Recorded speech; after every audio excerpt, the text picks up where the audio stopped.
É o início do ano e é hora de participar dos nossos grupos de estudo do Harmonia e Luz. Os nossos novos grupos são o Oeste, o estudo sistematizado da doutrina espírita, toda terça-feira, das 19h30 às 21h30.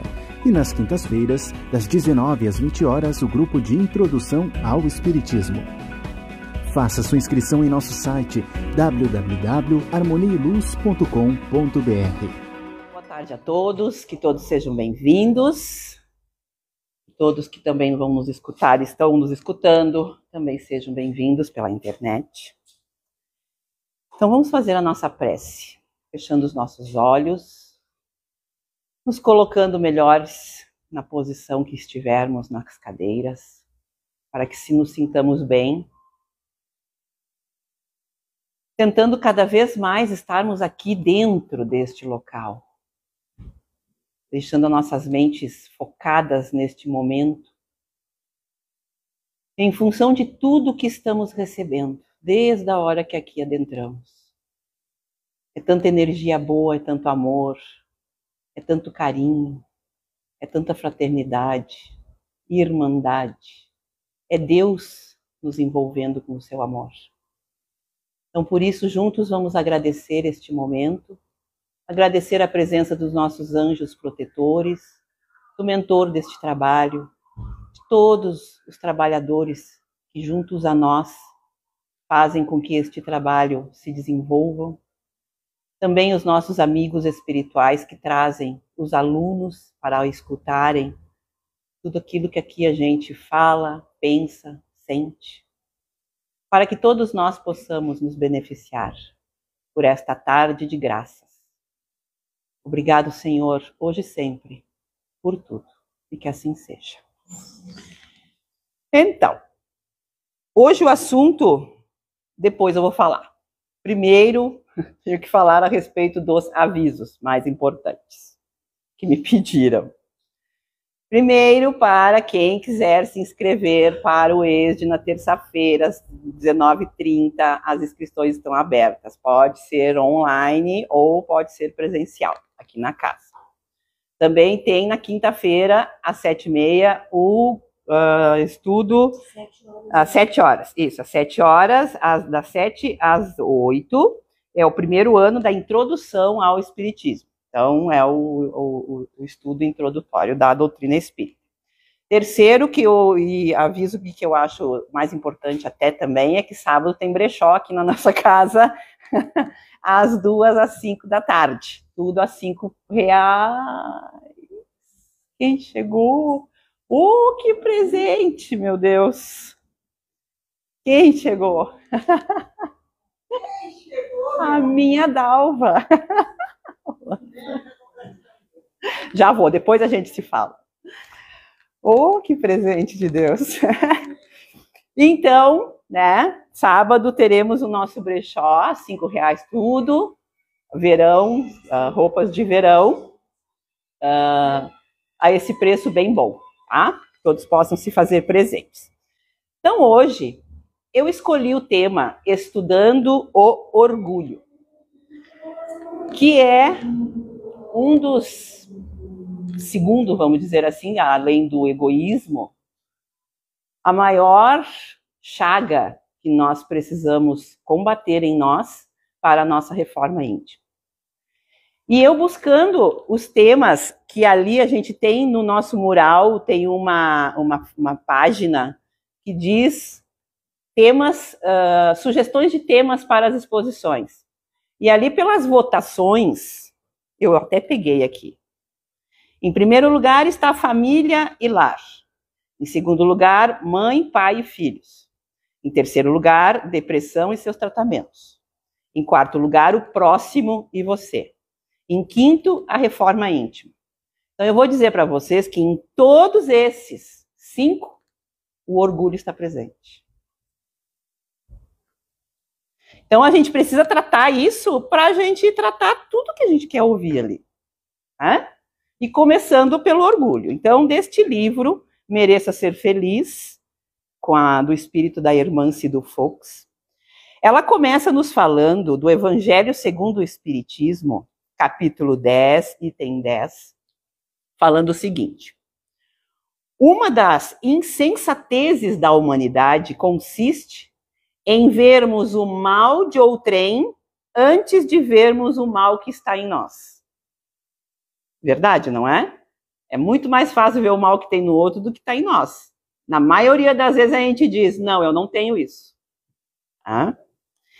Aí assim, ó, para a gente conseguir se ver, para a gente julgar em nós mesmos, aqui diz assim, ó, para julgar-se a si mesmo, fora preciso que o homem pudesse ver o seu interior num espelho, ver como é que ele é por dentro num espelho, e pudesse, de certo modo, transportar-se para fora de si próprio, considerar-se como uma outra pessoa e perguntar: que pensaria eu se visse alguém fazer o que eu faço?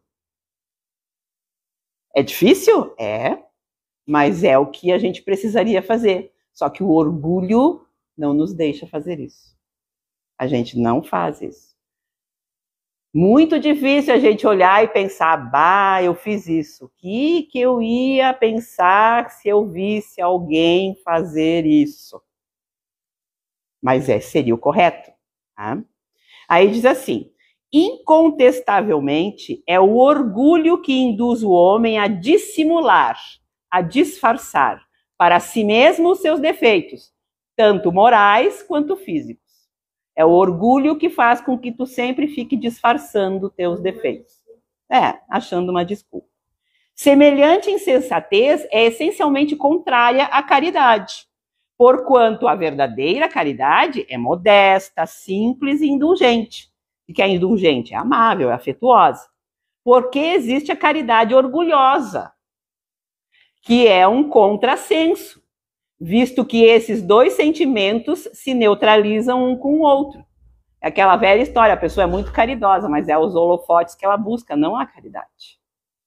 Aí é o orgulho que está comandando esta caridade, não é a caridade verdadeira. Tá? Aí assim, ó, é o pai de muitos vícios, o orgulho. E o orgulho também é a negação de muitas virtudes.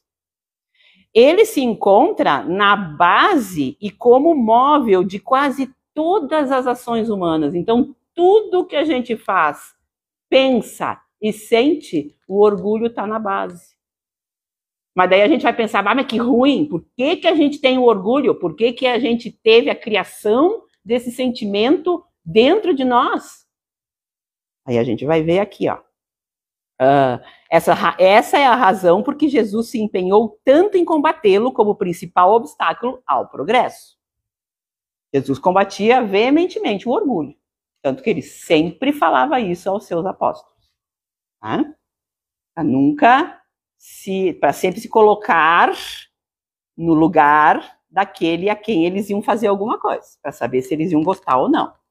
Tá? Mas depois a gente vai ver aqui a respeito do porquê que a gente tem esse sentimento, então. E todos os outros também, né? O medo, a raiva, a vaidade, tudo isso. Ai, é ruim? Não. Mas o orgulho não é um dos únicos, porque também dá para usar para o lado da felicidade, né? Todos porque eles dão. A raiva não. Dá. Sim. Sim. Porque psicologicamente todos esses são sentimentos raiz que a gente tem. Porque te ajudam a tu fazer alguma coisa. O orgulho de olhar para trás e ver o quanto que a gente uma satisfação, né? E o egoísmo é nós voltarmos no ego, mas tudo isso, vocês vão ver que está tudo aqui englobado. É incrível, mas é bem isso mesmo. Aí assim, ó, vamos lá. O projeto de melhoria individual de todos nós esbarrará ainda por longo tempo com essa mazela moral. Então quer dizer que não é agora, só porque a gente está ouvindo aqui como nós estamos estudando o orgulho que a gente vai deixar de ser orgulhoso. Não é assim. Tá? Ainda por longo tempo com essa mazela moral que constitui a raiz de larga soma de atitudes humanas. Tá? O estudo atento do orgulho será um caminho de infinitas descobertas para todo aquele que anseia pelas conquistas interiores. Tem que querer se conquistar interiormente para fazer isso, senão não faz. Senão, não nem, eu orgulhosa, imagina. É sempre assim. Aí assim, ó, gente, o orgulho, agora que nós vamos entender a parte boa destes sentimentos. O orgulho é o sentimento de superioridade pessoal resultante do processo natural de crescimento do espírito. Ele reconhece o seu crescimento, se valoriza. Um subproduto do instinto de conservação. O orgulho é um subproduto do instinto de conservação. Um princípio que foi colocado no homem para o bem. Está escrito na questão 907 do Livro dos Espíritos. Assim, a gente já estudou tudo isso aqui, ó o meu livro. Porque sem o sentimento de valor pessoal e a necessidade de estima, não encontraríamos motivação para existir e não formaríamos um autoconceito de dignidade pessoal. Gente, como é bom a gente se orgulhar de algo que a gente construiu. Que bom, não é? Como satisfação. Eu, particularmente, tenho o maior orgulho dos meus filhos, pelos homens de bem que eles se tornaram. Agora, eu não acho eles melhores que ninguém, nem superiores a ninguém. Se eu achasse, seria o orgulho já exacerbado. Aí é este que a gente tem que combater. Entende? É a mesma coisa que nem tu falou da raiva. A raiva, a essência dela é te fazer sair da zona de conforto. Tu saiu. Agora, tu continuar com raiva e botar isso na tua vida, aí é o exagero. Tu tem que saber o meio ponto das coisas, o equilíbrio das coisas. Por exemplo, a vaidade. Mas a vaidade tem que ser combatida. Aqui fala. Mas a vaidade exacerbada, aquela que tu não te aceita, que tu quer mudar tudo, que tu tá sempre querendo trocar tudo, até o corpo. Vai mudando, vai mudando, vai mudando. Agora, a vaidade de conservação, de asseio, de tu te arrumar legalzinha para sair, passar um batonzinho, arrumar o cabelo. Isso aí tem que ter. É bom. O medo. Para que serve o medo? Ai, que ruim o medo. Não! O medo te salva. Agora, ter medo de tudo? Não. É os exageros. Nós vamos ver aqui agora. O problema não é o sentimento de orgulho, mas o descontrole dos seus efeitos, assim como todos os outros. No atual estágio de aprendizado que a gente está, ainda não temos plena capacidade para controlá-lo, com certeza. Ainda não. A gente sempre exagera, ou para mais ou para menos. Ele está presente em quase tudo o que fazemos. Isso torna uma paixão, já chega a ser uma paixão até. Ou, como dizem os bondosos guias da verdade, na mesma questão 907, é o excesso de que se acresceu à vontade. Queridos. Conceituemo-lo, então, portanto, como uma paixão crônica por si mesmo, o orgulho. Excesso. Em excesso, ele é uma paixão crônica por ti mesmo, só vê a ti mesmo. Impropriamente denominado como amor próprio. Sabe aquele amor próprio demasiado? Ele já se torna orgulho. Agora, o amor próprio de tu te ajudar, de tu crescer, evoluir, de tu te valorizar, saber como tu é, o teu valor. Isso tu tem que saber. Mas não que tu é melhor que os outros. Ou que o teu pensar é o certo. É os exageros. A este respeito, afirma Kardec, todas as paixões têm seu princípio num sentimento ou numa necessidade natural. O princípio das paixões não é, assim, um mal, pois que assenta numa das condições providenciais da nossa existência. A paixão propriamente dita é a exageração de uma necessidade ou de um sentimento. Está no excesso e não na causa, e este excesso se torna um mal, quando tem como consequência um mal qualquer. Então, seu principal reflexo na vida interior dá-se no departamento mental da imaginação. O orgulhoso se acha melhor. Então, é no departamento da imaginação. Ele imagina. Então, na qual está armazenada a matriz superdimensionada da imagem que fazemos de nós. Eu acho que eu sou assim, eu quero me apresentar assim. Mas só nós sabemos como nós somos lá dentro realmente. Nós e Deus. Então, mas o egoísmo, o orgulhoso, não, ele quer mostrar outra coisa. A vaidade, a indiferença, o preconceito, a presunção, o desprezo, o melindre, a pretensão, a inveja, são alguns reflexos inevitáveis deste estado orgulhoso de ser nas nossas ações do dia a dia. E o conjunto dos hábitos derivados desses reflexos forma o que chamamos de personalismo. Nessa lição eu aprendi a diferenciar o que é orgulho e o que é personalismo. Porque os dois são muito parecidos, um é decorrente do outro, mas tem diferença. O personalismo é o estado de supervalorização do eu. Enquanto o orgulho te valoriza bastante, o personalismo te supervaloriza. Sabe? Aí diz assim, o personalismo é a expressão mais perceptível e concreta do orgulho. Tu já exagera demais. É a excessiva e incontrolável valorização conferida a nós mesmos, levando-nos a supor termos direitos e qualidades maiores do que aqueles aos quais realmente nós possuímos. Assim, eu mando, tu faz. Esse é o personalista. Eu sei, é o certo, esse é o personalista. Traçar uma diferença entre ambos constitui um desafio para o bom observador, para nós que observamos. Digamos que enquanto o orgulho incapacita-nos para verificar as próprias imperfeições, o orgulho não nos deixa ver as nossas imperfeições, só a dos outros. O personalismo tem como efeito gerar ideias de que tudo aquilo que parta de nós é o melhor e mais correto. Olha a diferença do personalismo. O orgulho, pelo menos, só não te deixa ver as tuas imperfeições. Mas já quando vira personalismo, tu já acha que as pessoas têm que pensar como tu pensa, fazer o que tu faz, porque é o certo. E não aceita a ideia de outros também, não. Tá errado. Personalismo puro. Em outras palavras, a superioridade pessoal provocada pelo sentimento de orgulho interfere na formulação dos nossos juízos.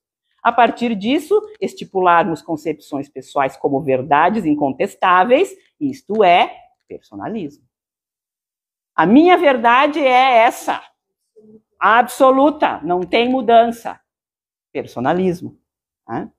Então, especialmente para quantos se encontram na renovação íntima, torna-se essencial a compreensão desse tema, na melhor aferição do que se passa na esfera dos pensamentos e dos impulsos, tomando por base a influência que o orgulho exerce sobre as engrenagens da vida mental.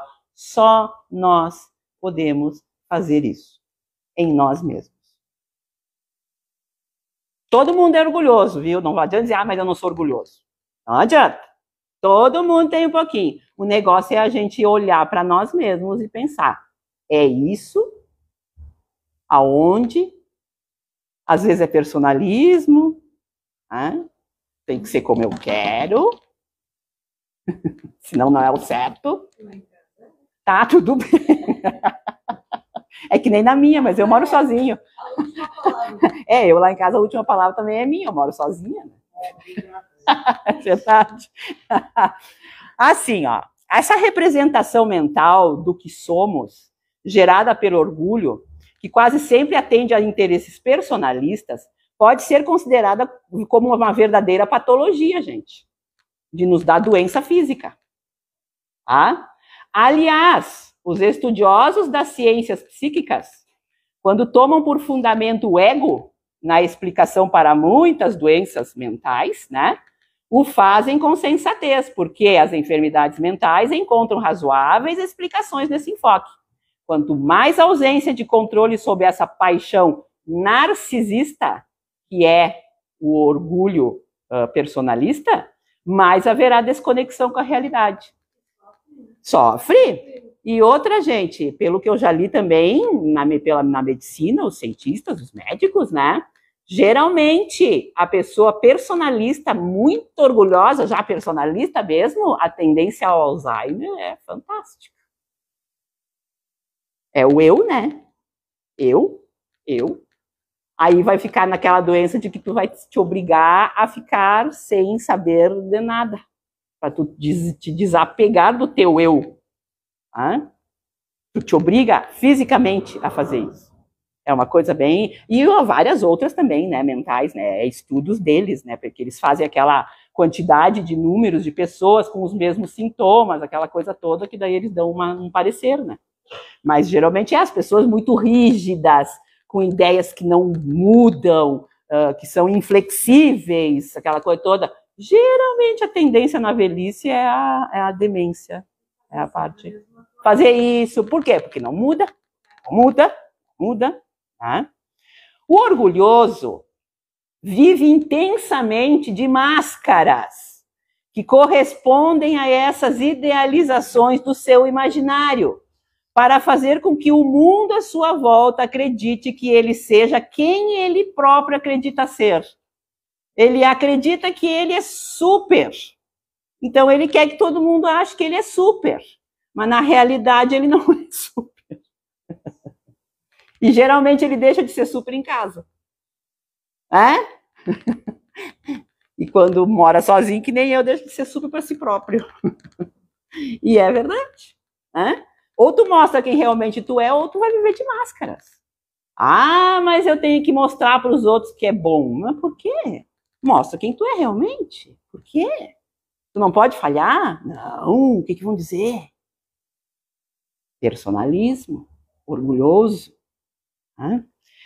Olha só, naturalmente, como sempre, a sua autoimagem é exacerbada em qualidades que nem sempre possui, procedendo de modo a sempre esconder as imperfeições, gerando a dissimulação. O que é a dissimulação? O disfarce. E a dissimulação é o preço elevado que paga o orgulhoso para manter as aparências. Por quê? Porque trata-se de uma inaceitação de suas sombras interiores. Uma necessidade obsessiva e neurotizante de manter um status, uma imagem aos outros, para evitar críticas e para não perder a sua suposta autoridade. Então, eu não posso mostrar que eu tenho fraqueza, porque senão eu vou deixar de ser aquele bam que eu mostrei para todo mundo.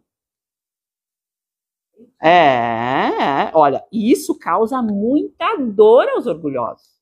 Por quê? Pois não há como maquiar para si mesmo a verdade do seu mundo interior. Ele pode maquiar para todo mundo, todo mundo, menos para ele e para Deus.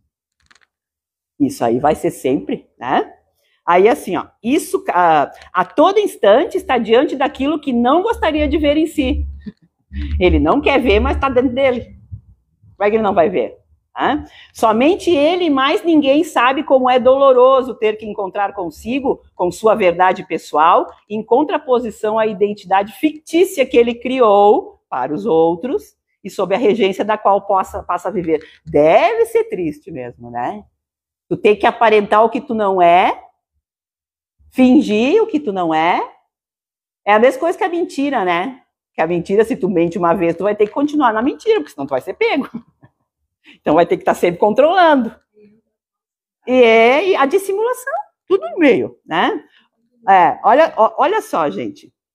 Até mesmo as doenças físicas costumam ser ocultadas pelo orgulhoso. Porque para ele é um código de fragilidade que não pode ser revelado. Pensem bem. Eu tô doente. Não, eu tô mais fraco. Não, ninguém pode saber. Não quero que ninguém tenha pena de mim. Orgulho puro. Sabe? Não, minha saúde é de ferro. Não tenho nada. Isso é um orgulho, mas é um orgulho exacerbado. Por quê? Porque a gente sabe que não é, que a gente envelhece, debilita. Vai ter problema. Dor. A mulher menopausa, como tem um monte aqui, né, que sabe que os sintomas é danado, eu tô passando. Além desse nosso calor aqui que tá realmente, mas tem o calor interno. Ah, eu vou ser menos? Não, eu não passo calor. Não, ó, eu sou melhor. Eu não sinto esse calor da menopausa. Fingindo. Ah, não dá, não dá. Mas o orgulhoso, sim. Não, acha que aquilo lá vai ser nossa. E às vezes os homens, um aviso que tem homens aqui, os homens têm aquela parte orgulhosa, às vezes, de não fazerem os exames que precisa fazer de prevenção, de câncer de próstata, aquela coisa toda. Ai, não, o que vão dizer? Ah, por favor, né? Orgulho bobo.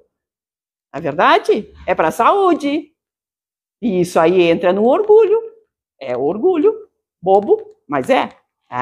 Então, essa dissimulação é desgastante e é uma das expressões mais comuns da personalidade orgulhosa. Ela não admite falhas próprias. E a doença para ela é uma falha própria. Está falhando. Então, para ver como é, né?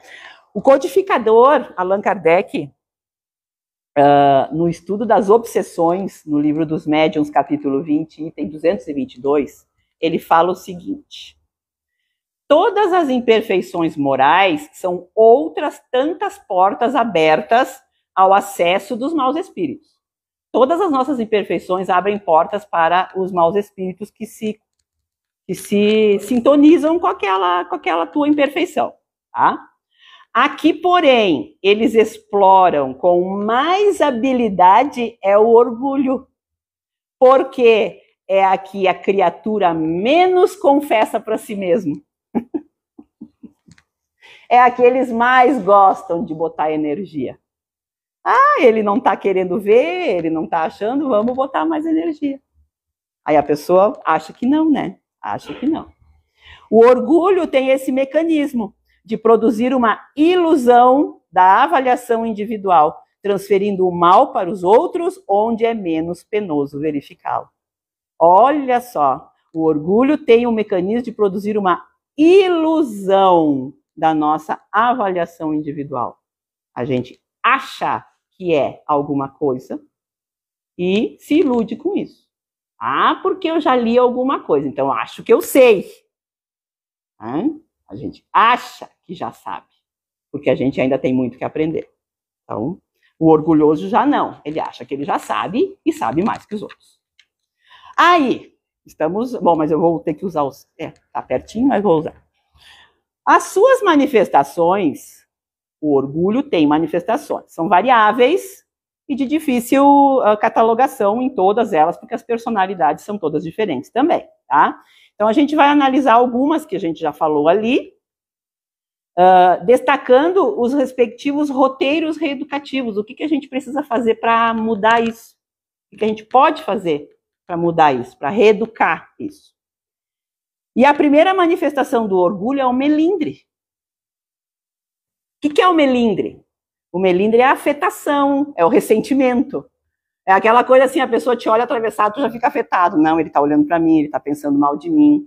Ou então a pessoa fala uma coisa que tu não gosta, te critica, tipo, será que tu pode usar o microfone já que tu não usou da outra vez e ficou baixo, aquela coisa toda? É uma crítica? Não. Mas, de repente, alguém iria ficar afetado por causa disso. Porque não sei o quê, não sei o quê, não sei o quê. Na verdade, isso é melindre. Para ver como às vezes a gente acha, não, mas eu não. Sim, às vezes se melindra. Alguém, de repente, não está com muito humor, assim, atende o telefone, alô. Pronto, a pessoa já se melindrou. Não queria falar comigo, mas não sabe quem era. Mas a gente se melindra. Por pequenas coisas. Então, o melindre é o orgulho da mágoa. Olha que interessante. E o roteiro reeducativo é cultivemos a coragem de ser criticados. Todo mundo vai ser criticado, gente. Deus é criticado pela sua obra, não é? Tem gente que critica. Porque ele poderia ter feito isso diferente. Jesus é criticado. Se eles são criticados, né, então não adianta nem a gente pensar em nós, né? Como é que a gente não vai ser criticado também? Então, que a gente não se melindre por pouca coisa, não. Tá pensando isso, tudo bem. Não tem problema. E muitas vezes a crítica é pro bem da gente. E se a gente for ver bem, se a gente mudar, a gente melhora. Não é verdade? Às vezes a pessoa tá vendo algo que tu não tá vendo, que o orgulho não deixa tu ver. E a pessoa vê.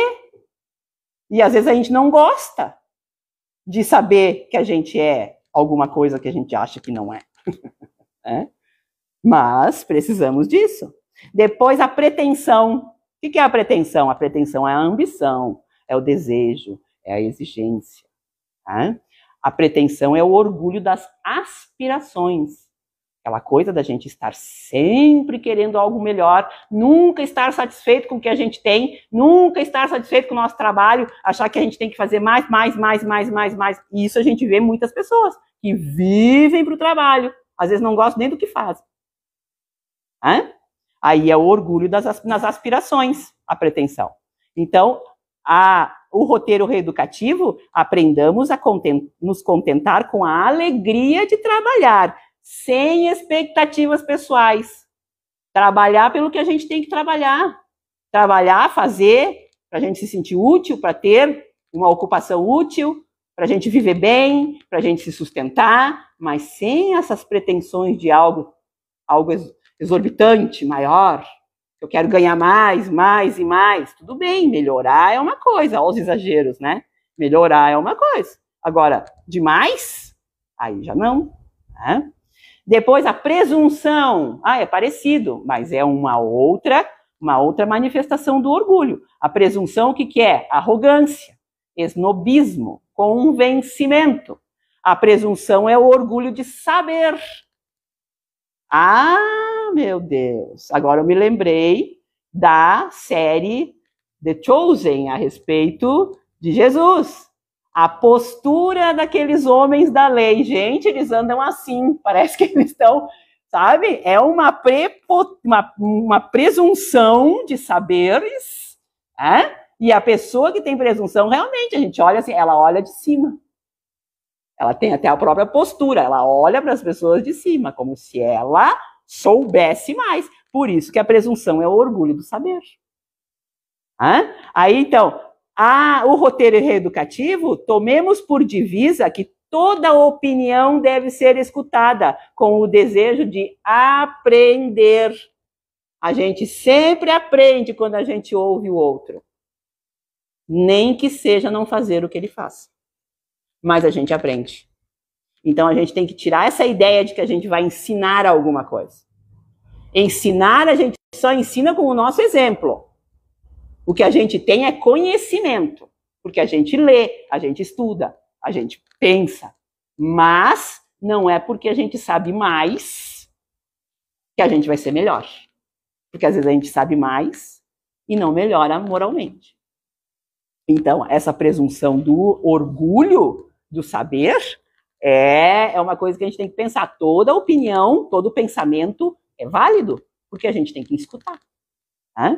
Depois o preconceito. O que é o preconceito? Já diz, é o preconceito. Antes de conhecer, tu já julga, tu já conceitua. E o preconceito... E dá nota. Então, o preconceito é o orgulho nas concepções. Eu achei isso e é isso e ponto. Ou então a generalização que a gente faz, né? Porque fulano gosta de tal coisa, então ele é igual àquilo. Não. Não. Não é assim. Então, o roteiro reeducativo. Habituemos a manter análises imparciais e flexíveis. Nós não somos dono da verdade. Nunca. Então, não adianta a gente dizer isso. Eu não vou mudar, a minha análise é inflexível, né? Não tem como. Depois, a indiferença. O que é a indiferença? O descaso, a desdém, a falta de consideração.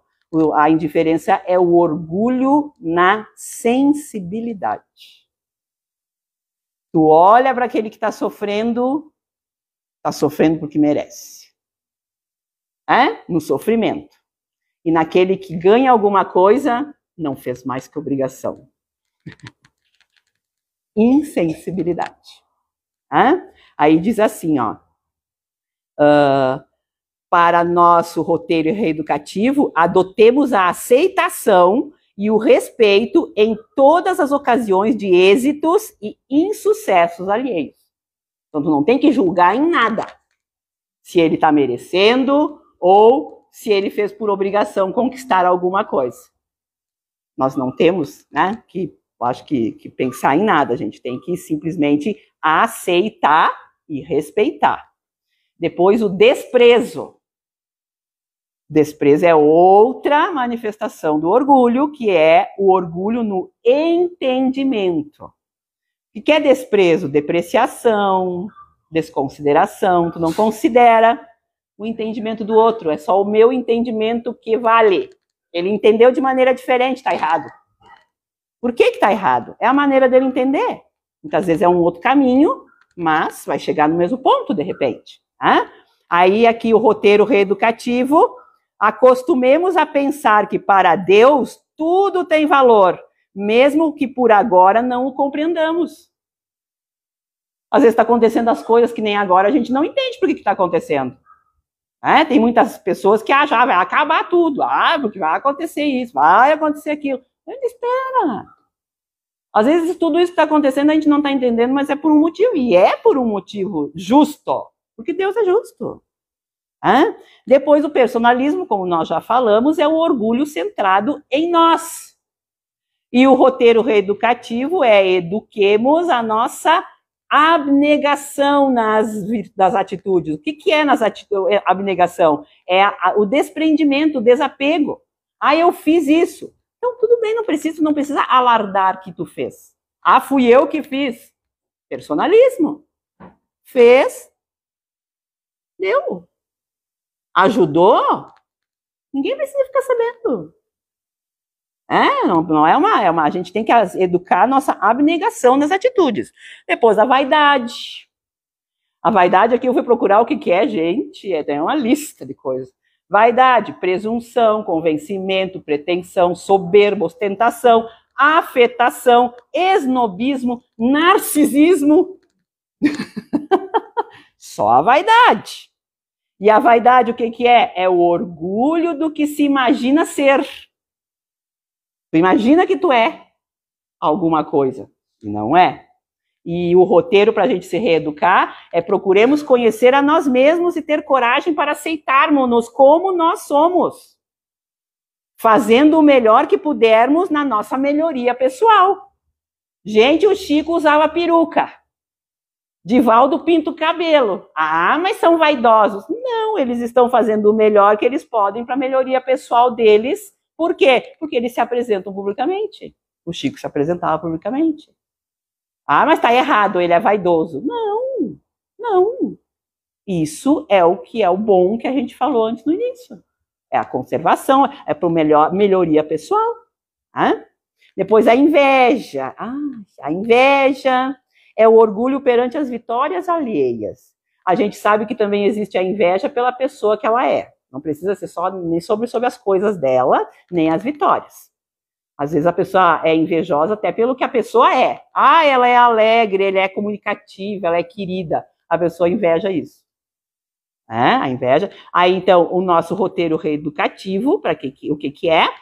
Admitamos que temos esse sentimento, primeiramente. Vamos admitir que somos invejosos. E enfrentemos com dignidade e humildade. Esse aqui não tem uma solução muito assim, é só do enfrentamento mesmo. Aí, agora a gente chegou na parte em que a minha mãezinha amada, a nossa mãezinha amada, falava que ela achava esse o pior deles, que é a falsa modéstia. O que é a falsa modéstia? É a pessoa que finge ser modesto, ou seja, quando há dentro dela velada uma vontade de valorizar as suas ações e comportamentos, mas ela diz, não quero que ninguém saiba, eu sou humilde. Esta é a falsa modéstia. E a mãe sempre dizia, esta é a pior, porque até os espíritos fazem isso. Eles se comunicam, às vezes, com essa falta modéstia, e a gente acha que é um espírito de luz. E não é. Aí então diz assim, ó, para nosso roteiro reeducativo, esforcemos pela simplicidade que vem da alma sem querer impressionar. Sem querer, porque eu quero impressionar pela humildade. Aí a gente acha que não é, né? Mas é falsa modéstia. Depois a prepotência, que é a tirania, a ditadura, a opressão, é o orgulho do poder.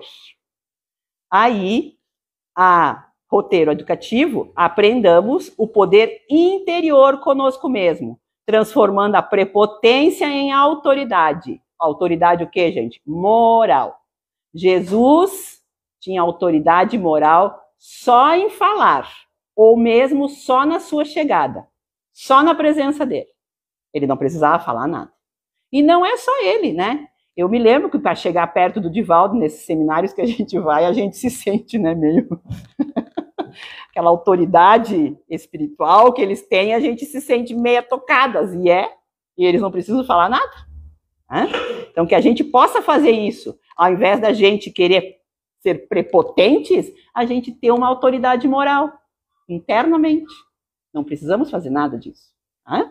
Depois, por último, a dissimulação, gente.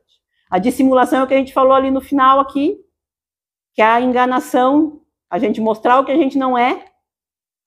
O que é a dissimulação? A dissimulação é o orgulho nas aparências. A dissimulação é o disfarce, é a ocultação do que a gente realmente é. E o roteiro reeducativo é para a gente se esforçar para ser quem somos, sem receios, amando-nos como somos. E para tudo isso acontecer, gente, nós precisamos nos aplicar nas preciosas e universais lições de Jesus. E nas iluminadas, e essas lições são iluminadas pelos raios da lógica espírita, que é o que nós estamos fazendo aqui. E esforcemo-nos sem desistir da longa caminhada na conquista da humildade. Porque a humildade é a única que vai nos tirar as máscaras que o orgulho nos coloca e que nós criamos através de todas essas manifestações do orgulho.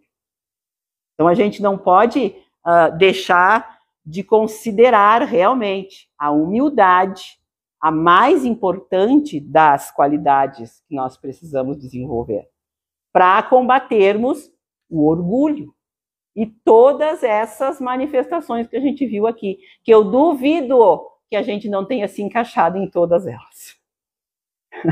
Uma vez que outra, né? Um momentinho, alguma coisinha, a gente se encaixa em todas elas. Por isso que isso é a reforma íntima. É isso que a gente fala, e às vezes a gente diz, mas não é fácil. Não é fácil, a gente sabe que não. Mas também não é com a gente uma vez falando só uma vez. A gente vai ficar sempre batendo na mesma tecla. Certo? Então era isso que eu tinha para hoje, meus anjos queridos.